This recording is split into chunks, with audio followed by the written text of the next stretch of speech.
visual activities, real-time feedback on your accents, and live lessons with language experts. Start from scratch, master tough pronunciation, or focus study time on your specific 2024 goals, like travel. Snag 50% off now at resistance.com.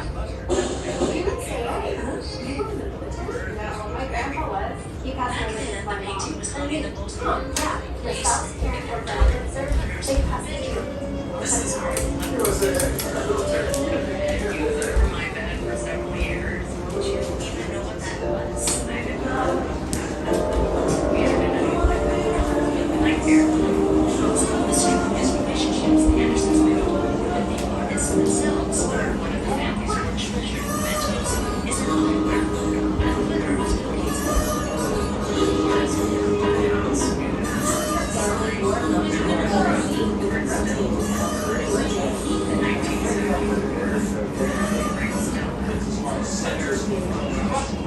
as the Anderson collection grew, art overflowed considerably, and found its way into the Saga offices. Today, that form only shape is not called watches, and consumers consider records to 10 years that have never come to work. In 2011, the Andersons announced the donation of 21 leases to Stanford University. The university immediately began building a dedicated museum. Matthew Hughes is executive director of art programs at Stanford.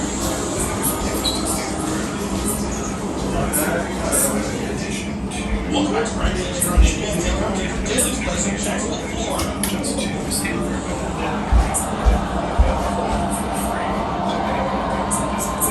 Over the years, the family has given significant portions of the collection to institutions like the San Francisco Museum of Modern Art. This proposal to overseeing SFA's extension as its director is quite familiar with the Anderson collection.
But a victory here for Matt Side